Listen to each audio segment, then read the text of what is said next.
पहाड़ों से घिरा हुआ एक सुंदर गांव था जहां चारों ओर हरियाली थी। वहां के लोग बहुत खुश रहते थे। उसी गांव में एक किसान रहता जिसका नाम माधव था। माधव के पास बहुत सुंदर एक गाय थी। माधव ने उसका नाम सोना रखा था। सोना का रंग बिल्कुल सफेद, आंखें बड़ी बड़ी गहरे नीले रंग की थी। माधव के घर लोग आते और उसे कहते, सोना बड़ी सुंदर गाय है। जब वह चलती है तो उसके कदमों से एक मीठी खुशबू आती है। एक बार उसी गांव में बहुत बड़ा संकट आया। नदियां सूख गईं, खेतों की फसलें खराब हो गई, लोग भूख और प्यास से परेशान थे। एक रात माधव ने देखा कि सोना अपने कूटे से खुल चुकी थी और घर के बाहर जा रही थी। जल्दी से माधव उसके पीछे पीछे जाने लगा। माधव ने देखा कि सोना जंगल की तरफ जा रही है। सोना धीरे धीरे पहाड़ों के रास्ते से होते हुए पहाड़ में बने एक मंदिर पर पहुंच गई। मंदिर में पहुंचते ही सोना के शरीर से एक सुनहरी रोशनी निकल रही थी। चारों तरफ दियों की रोशनी थी। रात में मंदिर ऐसा चमक रहा था मानो दिवाली का त्योहार हो। माधव को अपनी आंखों पर यकीन नहीं हुआ। ऐसा नजारा देख माधव की आंखें फटी की फटी रह गईं। वह आश्चर्य से देखता रह गया। सोना मंदिर के अंदर गई। भगवान की मूर्ति के सामने एक बड़े से पत्थर को सोना ने अपने सर से हटाया। पत्थर एक तरफ हट गया। पत्थर के हटते ही नीले कलर की रोशनी नजर आई।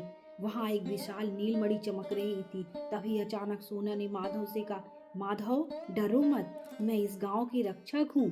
गांव को इस संकट से बचाने के लिए आज मैं यहाँ आई हूँ। इस नीलमणि से धरती की प्यास बुझ सकती है, लेकिन इससे पहले हमें उस काले साए से निपटना होगा जो इस नीलमणि को छीनना चाहता है। अचानक आसमान में काले बादल छा गए। एक विकराल काला धुआं मंदिर के पास खड़ा हो गया। उसमें से एक राक्षस की आकृति बनी हुई थी। वह एक दुष्ट मायावी राक्षस था जो सदियों से इस मणि की तलाश में था। वह गरजते हुए बोला, यह मणि मुझे दे दो वरना मैं पूरे गांव को खत्म कर दूंगा। माधव डर के मारे कांपने लगा। सोना ने जैसे ही अपने पैर को जमीन पर पटका, सोना के चारों ओर एक सुरक्षा कवच तैयार हो गया। राक्षस ने आग के गोले सोना की तरफ फेंके, लेकिन सुरक्षा कवच का घेरा की वजह से उस आग का गोलों पर कोई असर नहीं हुआ। सोना ने माधव से कहा, जल्दी करो माधव, मणि को उठाओ और इस मंदिर के पवित्र कुंड में डाल दो। माधव पूरी ताकत लगाकर दौड़ा और उस भारी मणि को उठाकर मंदिर के कुंड में फेंक दिया। कुंड में जोर से धमाका हुआ। आकाश में नीले रंग की रोशनी फैल गई और उसी रोशनी में वह राक्षस चिल्लाता हुआ गायब हो गया। राक्षस के जाते ही कुंड से एक शुद्ध पानी का फव्वारा फूटा, जिसका पानी पहाड़ों से होता हुआ गांव की नदियों तक पहुंच गया। देखते ही देखते सूखी नदियां फिर से लबालब भर गईं। मुरझाई हुई फसलें फिर से लहलहाने लगी। सुबह हुई तो गांव वालों ने देखा कि नदी में बहुत सारा पानी है और खेत में लगी फसल पूरी तरह से ठीक हो चुकी है।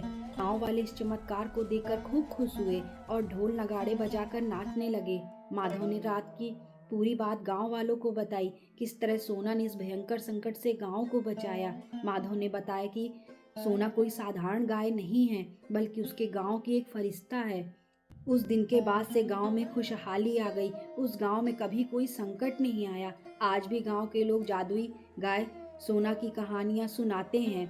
हमें इस कहानी से यह शिक्षा मिलती है कि हमारे संकट के समय कभी न कभी कोई न कोई फरिश्ता जरूर आता है।